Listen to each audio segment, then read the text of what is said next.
Hello friends, नमस्कार बच्चों। शुभाशीष, मैं उत्तम सिंह राणा और स्वागत है मेरे चैनल उलाना चैम्स में।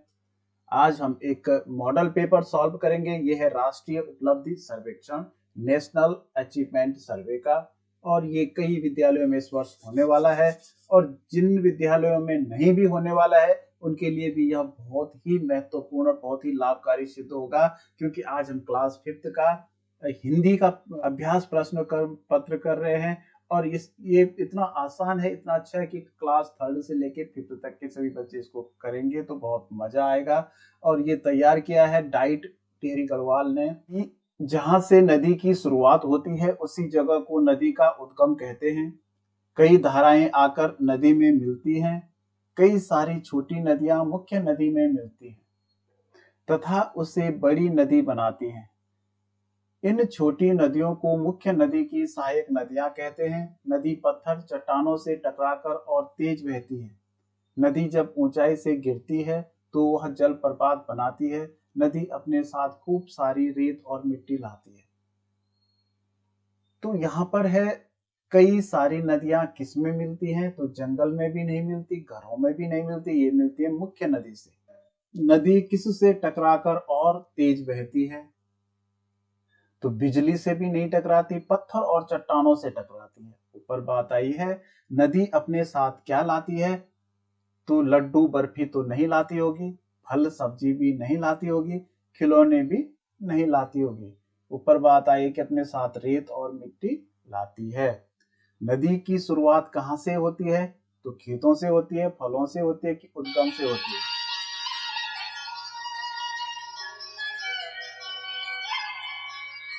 जब नदी ऊंचाई से गिरती है तो क्या बनता है? तो जब ऊंचाई से गिरेगी तो वहां पे झरना बनेगा, इसे कहते हैं जलप्रपात। एक सादा कमरा, दीवारों पर बांस की चटाइयां, एक दीवार के सहारे रखी अलमारी, अलमारी के ऊपर एक रेडियो रखा था। कमरे के बीच फर्श पर एक चटाई बिछी है जिसके ऊपर कम ऊंचाई वाली गोल मेज रखी है। दो दरवाजे, एक दरवाजा पीछे की ओर खुलता है, दूर कहीं पर एक मुर्गा बांग देता है। अब इस पे प्रश्न है, कमरे के बीच फर्श पर क्या बिछी है? तो क्या बिछी है कमरे के बीच फर्श पर? चटाई बिछी है। कमरे में कितने दरवाजे हैं?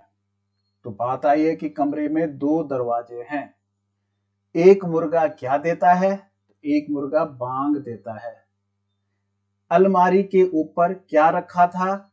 तो अलमारी के ऊपर जो है रेडियो रखा था। कमरा कैसा था? तो कमरा एकदम सादा था। भारत को स्वतंत्र कराने में भारतीय नारियों का बहुत बड़ा हाथ रहा है। ऐसी नारियों में सरोजनी नायडू का नाम भी शामिल है। उनका जन्म 13 फरवरी 1879 को हैदराबाद में हुआ था। उनके पिताजी एक कुशल वैज्ञानिक थे। सरोजनी की माता वरदा सुंदरी एक सुशिक्षित महिला थी।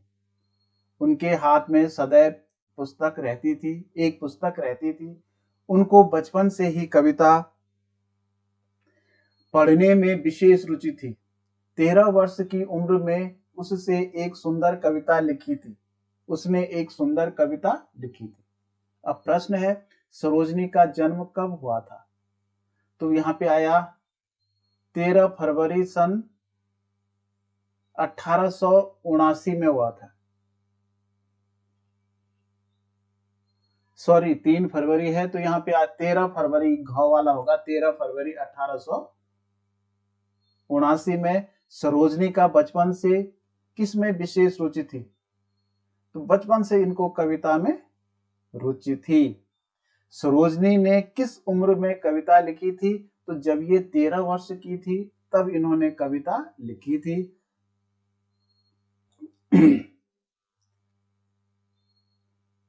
सरोजनी नायडू के पिता क्या थे? तो ऊपर बात आई थी, वे वैज्ञानिक थे। सरोजनी नायडू की माता का क्या नाम था? तो वरदा सुंदरी उनका नाम था। राधा एक बहुत प्यारी लड़की थी। वह कक्षा 5 में पढ़ती थी। एक दिन राधा ने किताब में एक रेलगाड़ी देखी थी। उसे अपनी रेल यात्रा याद आ गई, जो उसने कुछ दिनों पहले अपने माता-पिता के साथ में की थी। राधा ने चौक उठाई और दीवार पर रेलगाड़ी का इंजन बना दिया था, जिसे देखकर वह बहुत खुश हो गई थी। अब प्रश्न है, राधा कैसी लड़की थी? तो राधा एक प्यारी लड़की थी। ऊपर बात आई है, राधा ने किताब में क्या देखा था? तो राधा ने किताब में रेलगाड़ी देखी थी। राधा कौन सी कक्षा में पढ़ती है?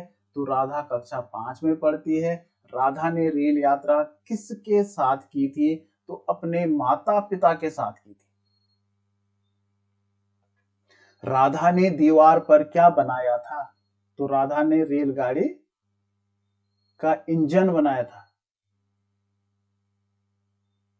गांधी जी का पूरा नाम मोहनदास करमचंद गांधी था।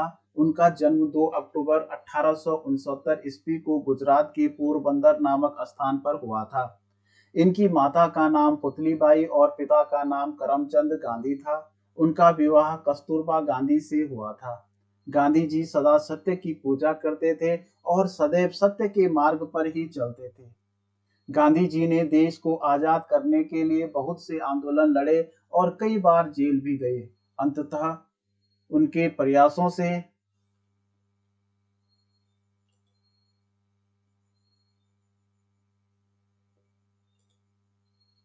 15 अगस्त 1947 ईस्वी को हमारे देश को आजादी मिली थी। तो गांधी जी का पूरा नाम क्या था? तो उनका नाम था मोहनदास करमचंद गांधी। गांधी जी की पत्नी का नाम क्या था? तो उनकी पत्नी का नाम था कस्तूरबा गांधी।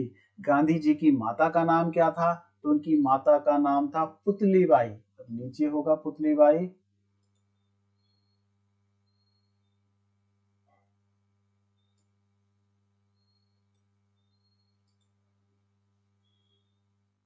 ये है पुतलीबाई। गांधी जी ने कौन सा मार्ग अपनाया था? तो उन्होंने सत्य का मार्ग अपनाया था, हमेशा सच बोलते थे। हमारे देश को आजादी कब मिली? तो 15 अगस्त 1947 को हमारे देश को आजादी मिली।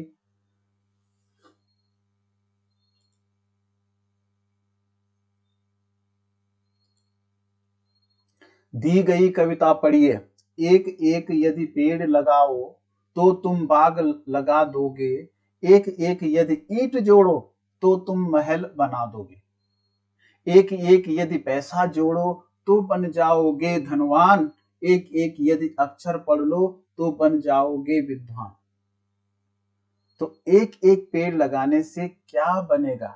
तो ऊपर बात आई है कि यदि एक एक पेड़ लगाओ तो तुम बाग बना लोगे। तो एक बाग का मतलब बगीचा, उपवन बन जाएगा। एक एक ईंट जोड़ने से क्या बनता है? तो ऊपर बात आई है, एक एक ईंट जोड़ने से एक बड़ा सा महल बन जाता है। एक एक पैसा जोड़ने से तुम क्या बनोगे? तो एक एक पैसा जोड़ करके आदमी धनवान बन जाता है। विद्वान का विलोम क्या होता है? बहुत अच्छा प्रश्न है। विद्वान का होता है मूर्ख। विद्वान का मतलब जो ज्यादा अक्ल जिसको होती है, और मूर्ख का मतलब जिसको अक्ल कम होती है या नहीं होती है। एक एक अक्षर पढ़ने से क्या बनोगे? तो एक एक अक्षर पढ़ने से विद्वान बनोगे। सुमित रोज सवेरे दौड़ने जाया करता था। वह हर दिन अपनी माँ को गली में पड़े कूड़े को साफ करते देखता था। आज वह अपनी माँ से बोला, माँ मैं आपको हमेशा सुबह गली को साफ करते हुए देखता हूँ, आप ऐसा क्यों करती हो? बाकी सब तो कूड़ा डालकर चले जाते हैं। माँ ने उत्तर दिया, मुझे सफाई बहुत पसंद है और मैं चाहती हूँ कि मैं अपने आसपास के वातावरण को स्वच्छ रख सकूं।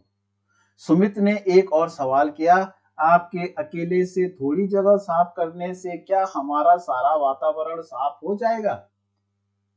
सुमित ने एक और सवाल किया, आपके अकेले से थोड़ी जगह साफ करने से क्या हमारा सारा वातावरण साफ हो जाएगा? तो 31वां प्रश्न है, सुमित रोज क्या करता था? तो सुमित रोज दौड़ता था।